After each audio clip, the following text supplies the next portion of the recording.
Just now hand over to David Wells. David Wells is the regional director for Muse, and David is going to be talking about the benefit of leisure for the regeneration of a town.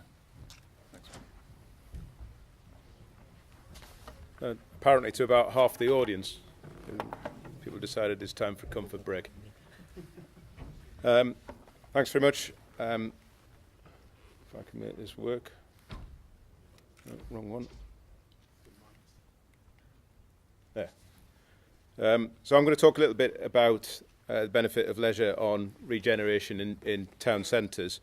Some of my content has already been spoken about by others, in which case you'll be pleased to hear I'll skip over that quite quickly. So just a little bit about Muse developments. Those are our numbers in 2017. We're one of the leading regeneration companies in the country, part of the Morgan Sindel Group, and we have long experience in delivering mixed-use regeneration in town centres throughout the UK, largely in joint venture with local authorities. We've actually won 3 further new developments during the course of 2018, including Rotherham, which was mentioned earlier on. Just a couple of examples of what we've looked at. Aberdeen, where we've constructed a new office building on Marshall Square, which has extensive food and beverage at ground floor, including all bar one. Walkergate in Durham, which is a major regeneration scheme adjacent to the cinema, picture and piano, champagne bar, and a hotel.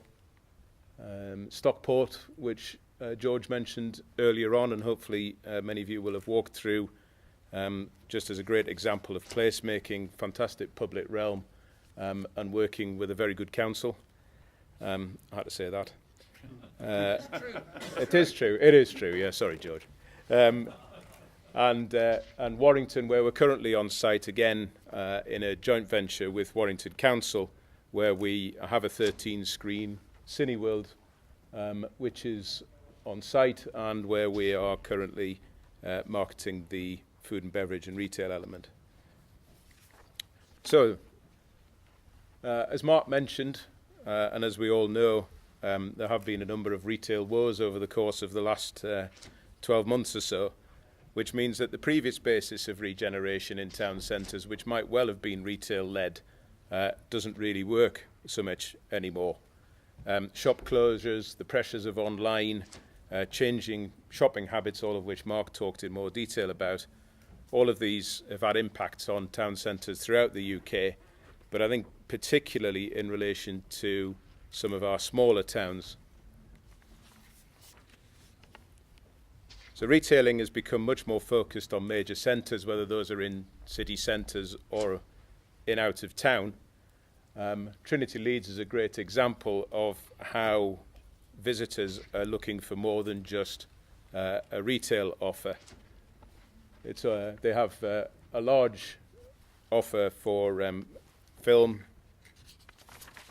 and food, and actually market themselves as having fashion, food, film all in one place. It provides a critical mass and a major visited destination, being in a large city as well of Leeds, which has a number of other reasons for visitors to go there. So where does this leave town centre regeneration at the moment? So little or no retail demand in many places at the moment, many shop closures, lots of vacancies, but a lot of places are still underprovided for in leisure. The cinema and eateries can drive footfall into town centres. Visitors don't just want to go there to shop anymore, they want to go and enjoy the place more generally. Similar attendances are continuing to grow, as Mike talked about earlier on, and no doubt John will touch on as well. Things have changed a lot in cinemas over the course of the last few years, and they offer much more than they previously did. There'll be a big boost to evening economy, as we talked about before. The economy between 6 and 9 PM in many places is largely neglected, and that this can encourage more people to stay in towns for longer. The cinema and food offer are interdependent. The two trade off each other, and they do need each other to work in order to deliver a successful offer. And that food offer can mean an additional hour to hour and a half stay within a town centre over and above how long people spend there in terms of actually just going to the cinema. However, there are a number of issues around the proposal. Cinemas are expensive to construct in their base build, and also the requirements that they have in terms of acoustic treatment and the fast-moving nature of the business. They do tend to be a loss leader as far as the development is concerned.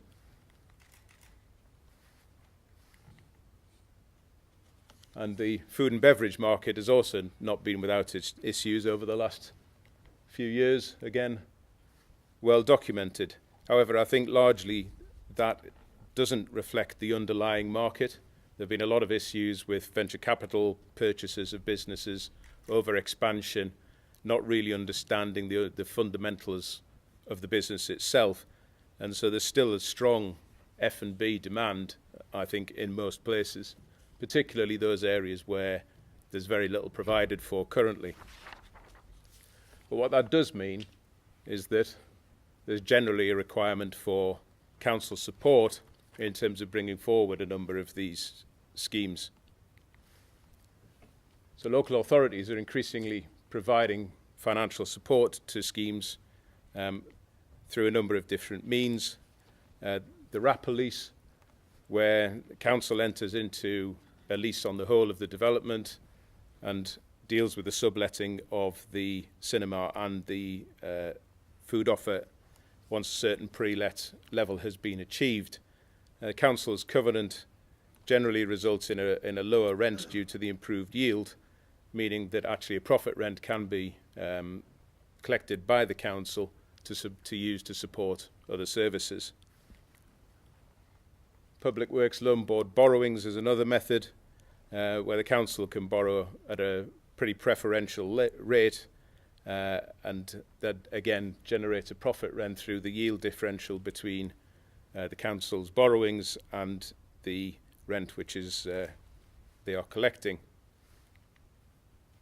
Supportive car parking arrangements. Car parking is very important to cinema operators in terms of the attractions, particularly where it's in a town centre, is against a competing out-of-town centre, and therefore free or subsidised parking is usually a must for any proposal which is brought forward.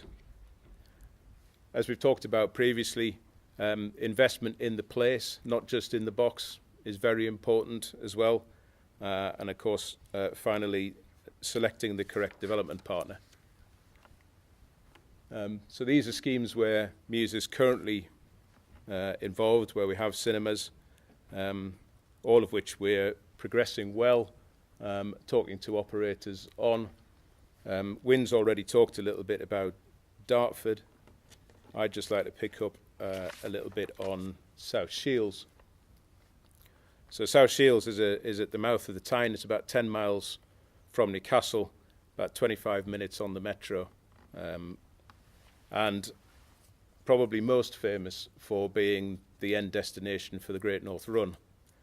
But it does have a very good seafront and a very strong local population. But what part of the problem for the town at the moment is it retains less than 10% of its potential spend, and the rest goes elsewhere, Newcastle, Sunderland, and to the metro centre. It has over 5 million visitors a year to the foreshore, but most of those are just day visitors, and they don't stay in the evening. There's virtually no evening economy. There's almost no national food and beverage offer. So part of our discussions with the council is to progress a redevelopment there which does start to support that we have a cinema and some food and beverage, and that we also undertake some retail as well as other visitor attractions elsewhere in the town, new metro station, which we're currently on site with. And so that's an example of how we're looking at cinema leisure operators in order to try and bring forward redevelopment within within towns in the UK.